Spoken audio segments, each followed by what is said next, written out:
De gode ting ved Grønland, synes jeg, det er bare, vi er åbne, og vi er kærlige for hinanden. Og det skal vi fortsætte med.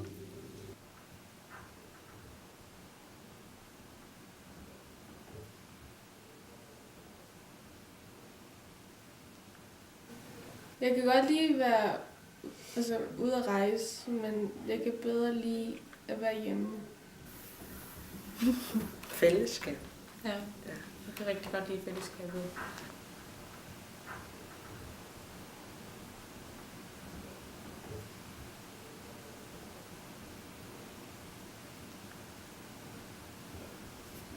Grønland er jo kæmpestort land, og hver by har sin unikke ånd. Den stillhed. Ikke nogen Det med at komme væk naturen. fra det hele måske. Vi kan jo ikke... Vi skal jo først tage med en flyver, hvis nu vi er væk herfra. Men både, så kan man jo bare lige ud og sejle, og så er der den stillhed, man måske har brug for, og så får man sådan en ny energi. Du ved ikke, det er bare sådan, man skal først opleve det. Man sig. Ja, Ja. og så kommer man tilbage, og så er man klar igen til livet. Det ved jeg ikke. Den moderne liv. Ja.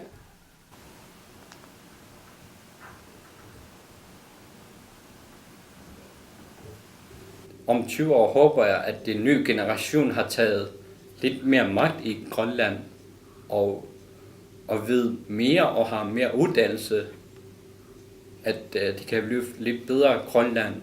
Vi udvikler os stadigvæk, også politisk og som samfund.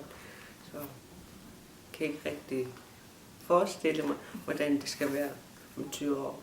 Grønland om 20 år, det kan nemt være, at det er en selvstændigt land. Om 20 år, så tror jeg nok, at Grønland ville være globaliseret. Jeg håber i hvert fald, at der er sket noget. Altså, der er ændret lidt. Byerne er blevet større, og det er blevet mere interessant for turister. Jeg synes, at Grønland er dejlig, og jeg ved, at den skal ændre sig så meget. Ja. Ja. Jeg mangler ikke Bare, noget her. Ja. Bare lad naturen være. Stop Ja. med det der uran. Og... Ja. Ja. Stop Bare, ja, folk er jo stadig i gang med at ødelægge jorden, så det er sådan, hvorfor prøver I sådan herover? Gå væk. Ja, jeg ved ikke, at det skal ændre sig. Ja. Fordi jeg sejler ret meget om sommeren, og jeg elsker naturen, og jeg elsker naturen er jo en del af Grønland. Så det er det, jeg gerne vil have, ikke skal ændre sig i hvert fald. Ja. Jeg vil i hvert fald også ændre på race. En masse grønlændere, der er racistiske over for danskere, og også samme vej rundt. Og nu er vi jo sådan lidt en mellemting. Ja. Vi snakker både dansk og grønlandsk. Jeg ved ikke, hvor vi er. Så jeg har flere gange været sådan helt blank over, hvor jeg var. Er jeg enten dansker eller grønlænder? Det ved jeg ikke. Jeg føler mig mere som en dansker, men i Danmark bliver jeg set som en grønlænder, og her bliver jeg set som en dansker. Og flere gange blevet fået racistiske udtalelser, da vi var yngre. Det er rigtigt, det med, at i Danmark er vi grønlænder, i Grønland er vi Danmark. Eller danskere. Når man skal rejse ind i Grønland, så er det rigtig dyrt. Så man skal først spare op. Ja. At det bliver billigere at rejse i Grønland. Det er et stort problem for mig, at jeg ikke kan tage til min hjemby i en påskeferie, for eksempel nu. At jeg er nødt til at vente til sommerferie eller juleferie. Det er det største ferie, for det er så dyrt. Selvom det er kun i Grønland, det koster op til 10.000 retur, ikke? Og hvis jeg var i Danmark, eller en andre steder i Europa, eller andre steder i verden, så kan jeg køre, eller tage en tog, eller et eller andet billigere rejser. Det har vi brug for i Grønland, synes jeg, og det synes jeg, det skal blive bedre. For at komme helt ind på det mørke, men der er for mange selvmord, der er for mange husspektakler. En masse selvmord, der er mange husspektakler. Grønland har det største selvmordsrate i verden. Og det bliver værre, altså nu er vi blevet ældre, og nu kommer vi dertil, hvor det faktisk er folk, vi kender. Jeg vil også gerne have, at Grønland de godt kunne komme med til VM eller et eller andet, sådan i futsal. Det kunne være fedt, hvis Grønland blev så stort en dag. Jeg kan lide det som det er. Jeg håber i fremtiden, at det ikke bliver kun fiskeri, der er vores midler til at køre Grønland godt, og der også bliver andre muligheder, og Grønland bliver mere åben i fremtiden. At det ikke kun igennem Danmark, vi er i verden, men at vi bliver globalt selv. Hvis vi skal være mere åbne for verden, så må vi være bedre til at kommunikere med verden. Folkeskolerne skal i hvert fald forbedre sig. Der er mange, hvis de vil have en god uddannelse, så tager de jo til Danmark for at få den uddannelse, de gerne vil have. Der er også mere brug for grønlandske lærere til fag, der ikke er sproglige. Vi har for eksempel kun en grønlander som lærer, og det er til grønlandsk. Og det andre fag, det er så dansk lærer. Dem, der kommer fra et bygd, som kommer til at være studerende og flytter til Sisimiut for eksempel, det har nogle gange problemer med at skulle blive færdige med deres uddannelse. Fordi mange lærerne, det er dansksprog, og det kan være en udfordring, hvis man ikke har haft en dansk lærer i en bygd. Så kan det være meget svært at skulle gennemføre en uddannelse. Og der er også mange, der dropper ud, fordi det ikke kan blive færdigt. Nogle er rigtig kloge, men altså på grønlandsk, men de kan bare ikke snakke dansk, så det kan være en udfordring. Ja, sproget. Det er jo meget vigtigt, at vi beholder vores sprog, også i fremtiden. Når man kommer til en større by nu, kan man høre, at det snakker meget anderledes grønlandsk, og meget blandet med danske sprog. Og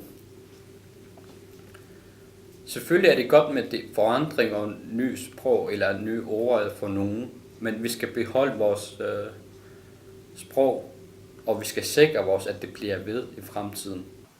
Ja, der er mange, der siger, at man skal snakke grønlandsk, fordi man er i Grønland, og ja, det er sådan, Grønland skal være fuldt grønlandsk, der er ikke nogen, der skal snakke dansk, der er ikke nogen, der skal. Så hvis vi går rundt og snakker dansk til hinanden, så er der i hvert fald 20% chance for, at der er en eller anden, der kommer forbi og siger, at vi er dansk og svin, eller du skal snakke grønlandsk. Eller. Altså grund til, at jeg vælger at tage en uddannelse på gymnasiet, det er fordi, jeg gerne vil være bedre til at snakke engelsk. Fordi jeg tror på, at i fremtiden, der skal grønlænderne være bedre til at snakke engelsk. Forleden var der valgt 3 ungdomsambassadører fra vores klasse til Arctic Winter Games 2016, som foregik her i Nuuk.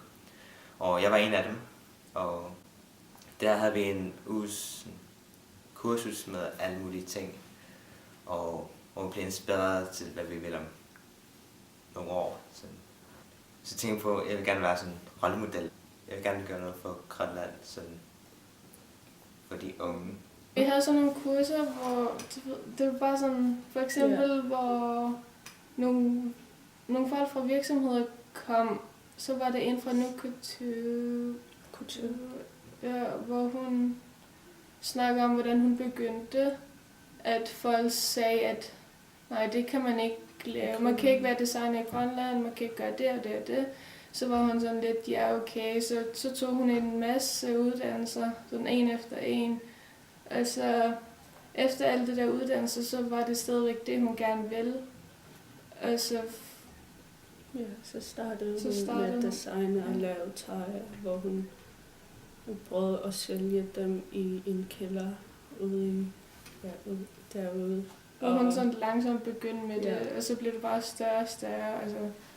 Altså fik vi så lidt mere sådan tro på os selv.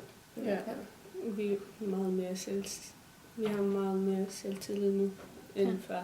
Ja. Når vi så nu siger, at der er mange unge, som bliver uddannet, så tror jeg også på, at landet løfter sig mere. Nu er det mere pres på de unge uden uddannelse, kan du ikke gøre så meget uden uddannelse, og uddannelsen er vejen til fremtiden. Og det er også der, hvor jeg har taget gymnasiet og synes, det går rimelig godt. Jeg tror, vi bliver en selvstændig land, altså mere selvstændig. Selvfølgelig skal vi have mere selvstændighed. Jeg er fuldstændig uenig, og jeg synes bare, det vil gå helt af helvede til, hvis vi gør det. Hvis vi så lige pludselig bliver løsredet, så bliver alt bare dyrere. Jeg vil gerne rejse rundt. Der er ikke rigtig mange, der ved meget om Grønland, så det kunne være, at man kunne fortælle om det mere. Altså, der er mange i verden, der tror, at Grønland kun har sådan en stor gruppe. Sådan. Det er bare en flok fangere, sådan mange fangere. Men det er faktisk en moderne kultur. Sådan, der er masser af unge, mange forskellige unge, ligesom andre steder i Danmark eller USA, hvor det er ikke kun fangere, det er masser af små kulturer i Grønland. Når man spørger udenlændinge om Grønland, så tænker de måske kun, at stadig bor i igluer og spiser kun sæle. Og ja, Allah. Altså, der er ret mange stereotyper, man får her i Grønland. Grønland skulle være lidt mere internationalt, for der er jo mange lande, der ikke rigtig ved noget om Grønland. Bare sådan Grønland er verdens største ø, og sådan, der er nogle få byer, og de bor i igluer, og de er rensdyr til hverdag. Rigtig mange af dem, der kommer her, det vidste ikke, at vi levede sådan her. Det er sådan her, vi faktisk lever, og det er sådan her, vi er. Og ikke de der fordomme, I har om, at sådan, vi drikker hver dag, og vi er alt for fulde, og som Danmark tror om os. Jeg vil gerne sådan fjerne alle de fordomme, der er om Grønland, og vise dem, hvordan det virkelig er. Grønland, det udvikler sig sådan stille og roligt, og vi tager sådan et skridt af vej i gangen. Altså, jeg synes, der er rigtig mange dygtige unge her i Grønland lige nu, så jeg tror, der er meget lys fremtid for os. Grønlands fremtid er løst, det kan jeg godt se.